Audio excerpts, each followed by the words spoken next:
Let's talk about education. As a matter of fact, I don't think you and I have ever had a conversation on the TV show or privately or the radio show where education hasn't come up. This has been an issue you've talked about for a long time. How do you feel now, this deep into your term, about education from where it started when you took office? I feel like I think we've gotten a lot done, and there's a lot more to do. This is a #1 issue, I would think, for any governor. This is going to be your #1 level of investment. The recession was very tough on Arizona before I came into office. When I came here, we had a $1 billion budget deficit. We had to balance the budget while protecting K-12 education. And we had a lawsuit that had predated me that had been going on for years between the legislature and the education establishment.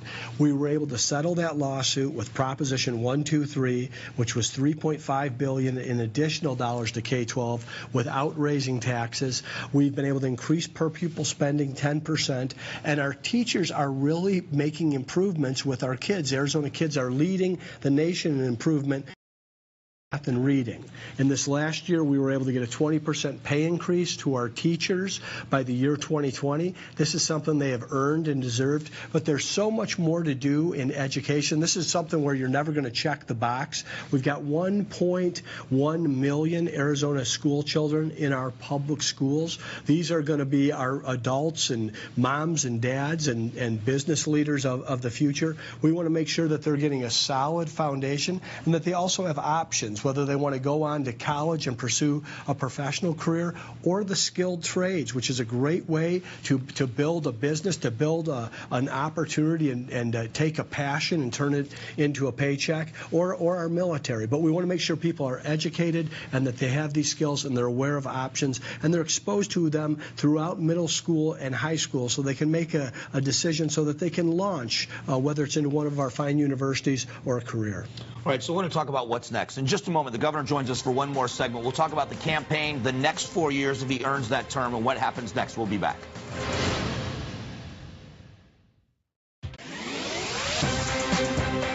Governor Ducey is with us. We talked about education. Let's talk about school safety, because you are being more proactive in response to what we saw happen in Florida and other places. What's going on with school safety in Arizona? And that was a result of being back with the governor of Florida and him sharing in a governor's only meeting what he had to deal with in the aftermath of Parkland, and it was really horrifying. I thought, there but for the grace of God, go any of these governors. So why are we only talking about this reactively? Why don't we be proactive? And of course we want to prevent and avoid it, but I sat down with students and parents and principals and superintendents and mental health professionals, law enforcement leaders, and said, what does school safety look like? What can we do to improve inside our system? To kids, do you feel today? And we came out with a 5-point plan, which was led by something which is the STOP order, which is the severe threat order of protection. If you remember in Parkland, I hate to even say the guy's name out loud, but the perpetrator, Nicholas Cruz, had been contacted by law enforcement and social services 39 times. He'd been identified to the FBI by name, and he'd actually posted on YouTube that he wanted to be known as a school shooter. Yet authorities said in the aftermath there was nothing we could do.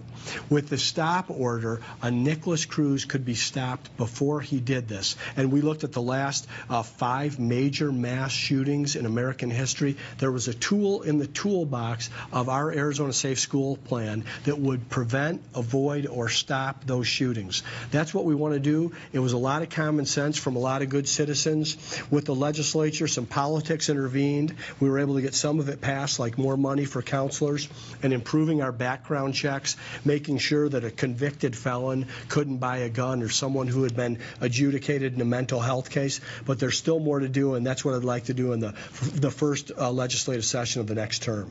What has really exploded in Arizona has been the economy, and not just jobs, but good career jobs are now coming to the state of Arizona. What's next? I mean, what more can be done? Apple's coming. Some of these major corporations and other businesses are relocating here. What is next for Arizona? Well, first, we've got an unbelievable momentum. We've got people flocking here from California. We've got 300 businesses in the last 3+ years that have relocated to the state of Arizona. There's a real momentum here. So I want to pour the gas on and keep it going responsibly, but there's some folks that have other agendas. There's people that want to make Arizona a carbon copy of California. I do not want to do that. People left California for a reason. There's likely going to be a tax increase that would double the taxes of the highest producers in the state this November. That would kill our economy. That would stop people from coming. It would actually raise the taxes of the people that employ many Arizonans and the people that have the most options on where they could move or relocate. Whenever I'm talking to a CEO, Mike, or small business owner that's considering Arizona, they're also considering Nevada or Utah or Colorado or Texas, or maybe not leaving at all. So we've got a great place to live. We've got great economic attractiveness. I want to make sure we keep that kind of state, and those are the policies that I'm going to be advocating for, and that's going to be the platform of this campaign over the next 5 months. And it's not just individuals earning a lot of money. These are small businesses as well that are that taxable income in a high bracket. They're going to be paying an outrageous amount of money that puts them, what, the top 5 nationally, right? It would make us one of the top 5 states. It would make us like a New York State or a Washington, D.C. This is not reflective of Arizona. People often came to Arizona. 70% of our adult population was born somewhere else. They came here to get away from something that was unattractive from where they were. We should take note of that. That's why you run for governor. That's why you advocate for good public policy. It's not only what you can get done at the ballot box or in a legislative session, it's also what you stop or say that would be bad for the state. And doubling state income, you know, when you tax something, you get less of it. It's part of the reason why people raise taxes on cigarettes. They want to see less smoking. Why would we double taxes on income? I want to see you make more income. I want to see your viewers make more income. I don't want to see them make less, and I don't want to push producers out of our state. That's Jerry Brown's California roadmap. That's not Arizona's roadmap. So then the last question is it odd for you to be on the other side of the table, because you were the businessman that was being talked to by governors about your company, but now you're the governor trying to attract businesses. Does that help you when you talk to these CEOs? Oh, for sure. I'm more comfortable talking to a business owner oftentimes than I am talking to a politician. I know what motivates a small business owner. I know where the incentives are. He or she wants for his employees. And all I want from them is to be wildly successful, because if they do very well, they're going to need to hire more people. And when you hire more people, our tax base grows. We have more money to invest in K-12 education. It's a very virtuous cycle. We've got kids learning more inside school. They're going into great jobs with these business owners that we have, and the employees are making more money. That's the state Arizona has been, and that's the state I want it to continue to be. So I want to protect and defend against some of these California-styled ideas that people are now trying to sell in Arizona. Well, as always, I appreciate you coming down and talking to the audience. Thanks for having me. Thanks, Mike. Governor. We'll be back.